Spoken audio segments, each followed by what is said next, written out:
केजरीवाल 1 साल में ही आम से खास बन गए।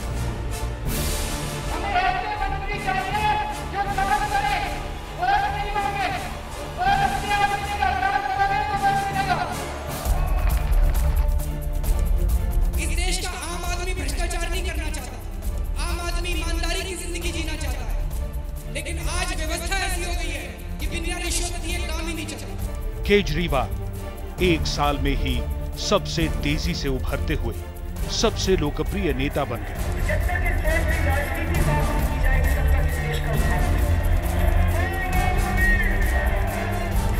केजरीवाल को विपक्ष का नेता होना चाहिए था, लेकिन दिल्ली के मुख्यमंत्री बन गए।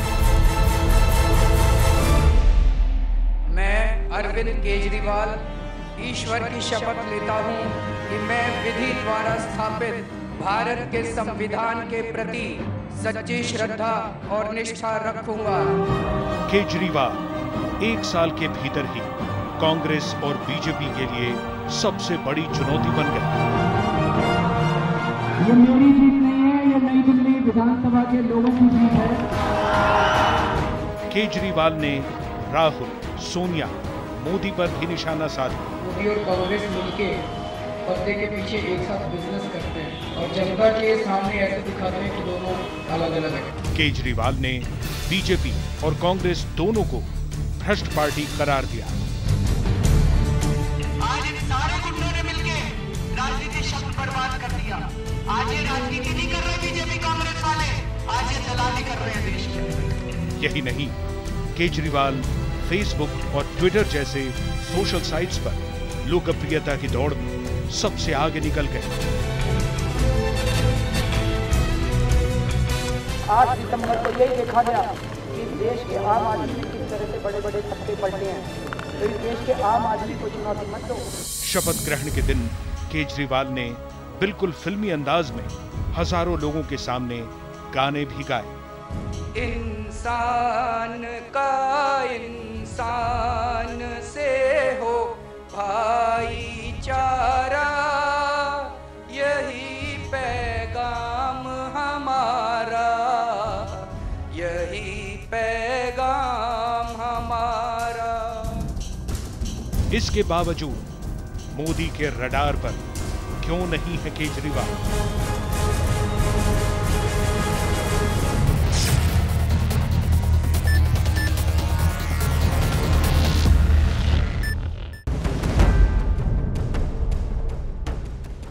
मेरे देश के प्रधानमंत्री को देहाती औरत कह के संबोधन करते हो और ये कहते हो कि हिंदुस्तान के प्रधानमंत्री तो देहाती औरत जैसे हैं। वो ओबामा के पास जाकर के मेरे खिलाफ शिकायत करते हैं। हिंदुस्तान के प्रधानमंत्री का इससे बड़ा कोई अपमान नहीं हो सकता, हिंदुस्तान का इससे बड़ा कोई अपमान नहीं हो सकता। प्रधानमंत्री जी, आ देश ने खबर छे कि રૂપિયાના ઝાડ ના હોય અને એટલે જ અમને ખબર છે કે તમારા માટે તો 2G એ રૂપિયાનું ઝાડ છે, કોલગેટ એ રૂપિયાનું ઝાડ છે। सोनिया जी कितनी बार विदेश गई, किस जहाज में गई, कितना खर्चा हुआ, होटल में रही तो कितना खर्चा हुआ, और भारत सरकार की तिजोरी से दिया हो तो देश जानना चाहता है। प्रधानमंत्री प्रदेश के परिवार के लोग बैठे हुए, उनका पराक्रम है लोगों को गरीब रखना, गरीबी बढ़ाना, और इसलिए उनके साहजादे गरीबों के घर में जाकर के रात गुजारते हैं, मीडिया वालों को बुलाते हैं कि ये मेरे पूर्वजों का पराक्रम देखिए, ये मेरे पूर्वजों का पराक्रम देखिए, देखिए हमने क्या किया है, ये काम कर रहे हैं मित्रों। अरविंद केजरीवाल को क्या समझते हैं नरेंद्र मोदी? क्या गुजरात के मुख्यमंत्री दिल्ली के मुख्यमंत्री को नहीं जानते? या फिर केजरीवाल को नरेंद्र मोदी पहचानते नहीं? प्रधानमंत्री से लेकर सोनिया गांधी, राहुल गांधी, सबकी बखियां उधेड़ने वाले नरेंद्र मोदी आखिरकार अरविंद केजरीवाल के बारे में कुछ भी क्यों नहीं बोलते? क्या केजरीवाल से डरते हैं मोदी या फिर केजरीवाल के साथ साठगांठ की सोचते हैं मोदी? हकीकत कुछ भी हो, लेकिन एक हकीकत जो साफ दिखती है कि आखिर क्यों नहीं अभी तक नरेंद्र मोदी के राडार में दिखते हैं अरविंद केजरीवाल। तब तक अटैक उनका नहीं होता है जब तक उनको ये एहसास नहीं होता है कि इस अटैक से उनको फायदा होगा। और हमें लगता है कि आप पे अभी उनको ये लग रहा है कि शायद इस वक्त अगर वो कुछ आपको लेके बोलते हैं तो राजनीतिक रूप से उनको कोई उसका विशेष लाभ नहीं है।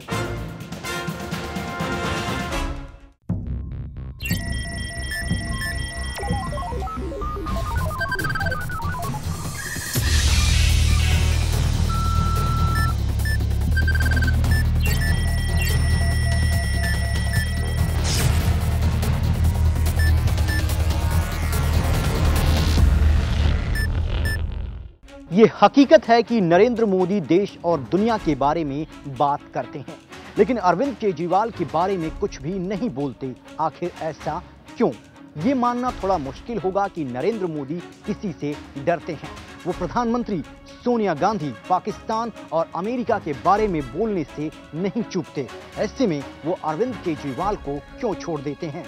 हो सकता है कि ये नरेंद्र मोदी की रणनीति का एक अहम हिस्सा हो, क्योंकि मोदी खुद बड़े नेताओं के निशाने पर आकर ही इतने बड़े नेता बने हैं।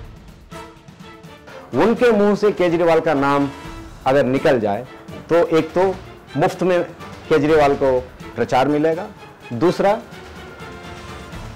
इनएडवर्टेंटली केजरीवाल को अपने लेवल के नेता बना देंगे। ठीक है, तो इसी वजह से वो केजरीवाल का नाम लेने से बचते आए हैं। एक बार मेरे ध्यान में एक ही बार उन्होंने केजरीवाल का या आप पार्टी का नाम लिया था, और वो भी इनडायरेक्टली दिल्ली में।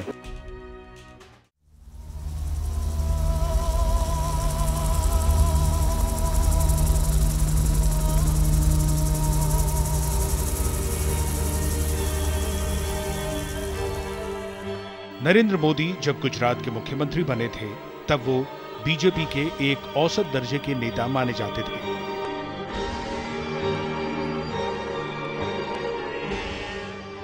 लेकिन उनके संगठन की क्षमता और कार्यक्रमों को कराने की कला के बारे में किसी को शक नहीं था। हम हिंदुस्तान में कहीं पर भी अच्छा हो उसको सीखते, अच्छा करने का प्रयास करते, क्योंकि हमारा सपना है हमारा देश गरीबी से मुक्त हो, हमारे माताएं बहनें सुरक्षा के साथ, सम्मान के साथ गौरवपूर्ण जीवन जिए। हमारा सपना है हमारे नौजवानों को रोजगार मिले। लेकिन 2002 में जब गोधरा में दंगे हुए और उसके बाद उन पर जिस तरह प्रशासन का इस्तेमाल बहुसंख्यकों को हक में करने के आरोप लगे, उसके बाद मोदी विरोधियों के निशाने पर तो लगातार बने रहे, लेकिन खुद सत्ता पर अपनी पकड़ बेहद मजबूत कर ली।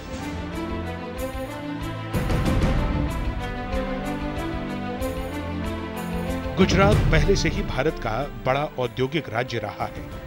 मोदी ने इसे उद्योगपतियों के लिए और बेहतर बनाया। आरोप यह भी है कि मोदी ने औद्योगिक विकास के साथ साथ भारतीय समाज और भारत की राजनीति में हिंदू राष्ट्रवाद को बहुत अचूक तरीके से और खुलकर बढ़ावा दिया। लेकिन विरोधियों ने उन्हें सांप्रदायिकता के मुद्दे पर तब से ही घेरना शुरू कर दिया, जिसे आज तक नहीं छोड़ा। गुजरात सरकार चलाने वाले झूठे, बेईमानी, डर और मौत के सौदागर। एक व्यक्ति गुजरात को आता है अकेला, और कोई नहीं है यहाँ पे, सिर्फ एक व्यक्ति है। आरएसएस गणेश जी को दूध पिलाने वाला फासिस्ट फोर्स, ये सब मतवाला हो गया, और खास करके नरेंद्र मोदी। कि नरेंद्र मोदी जी लगता है कि अपना विवेक खो बैठे हैं। आई एम गिल्टी, हैंग मी, ठीक है ना। तो मुझे बड़ा अचंभा हुआ ये बयान सुनकर। मोदी जा साहब के खिलाफ तो 12 साल हो गए, एफआईआर नहीं को होने देता। नरेंद्र मोदी जी आरएसएस के ट्रेंड काडर है, और वहां सिखाया जाता है झूठ बोलो, जोर से बोलो, बार बार बोलो। ये उनके चरित्र में है, चाल में है और चेहरे में है। बहस इस समय इस पहलू पर केंद्रित है कि क्या मोदी देश के अगले प्रधानमंत्री बनेंगे? क्या वो प्रधानमंत्री बनने के बाद पूरे देश पर अपने हिंदूवादी नजरियों को थोपेंगे? Of Mr. Narendra Modi, I sincerely believe that it would be disastrous for the country to have Narendra Modi as the Prime Minister. Congress ने तो ये मान लिया है कि हम जितना इनको मारेंगे वो उनका फायदा ही होगा। जैसे आज भी जो प्रधानमंत्री ने मोदी पे अटैक किया, उस वजह से पूरा दोबारा जो है डिबेट जो है अरविंद केजरीवाल से हट के फिर मोदी पे चला गया। तो एक किस्म से जब भी कांग्रेस कुछ बोलती है तो मोदी को फायदा ही हुआ है। तो वो तो मतलब इसका तो आई थिंक ही एंजॉयस। राजनीति में ये जरूर है कि अगर आपका विरोधी विश्वसनीय नहीं है तो आप शक्तिशाली होते हैं। जरूरत यह है कि विरोधी विश्वसनीय हो और विरोधी आपकी जो ईडीएम है, जो लैंग्वेज है, उसका एक सक्षम जवाब देना जानता हो। यहाँ पे दिक्कत ये हो रही है कि अविश्वसनीयता ज्यादा है। ये मुख्य रूप से मोदी की जो शक्ति है उसका एक आप यूं कहिए कि उनका स्ट्रेंथ यही है।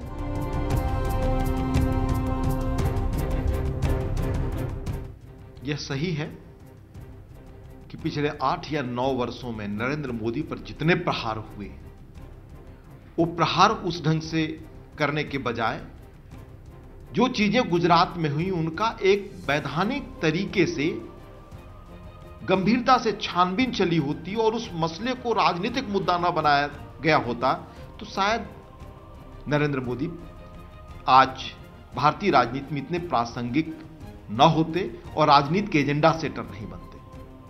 पर यह बात समझने में कांग्रेस और उनके विरोधियों ने भूल की और लगातार वे भूल कर रहे हैं।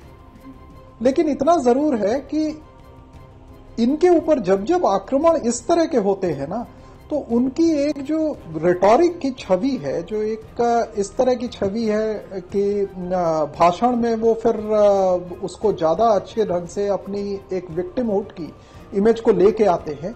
वो विक्टिमहुड की इमेज के लिए इनको इस तरह के स्टेटमेंट से फायदा होता है। लेकिन इलेक्टोरल टर्म्स में अगर आप ये कहें कि बहुत ज्यादा फायदा होगा, वो फायदा नहीं होगा, इमेज के टर्म्स में होगा।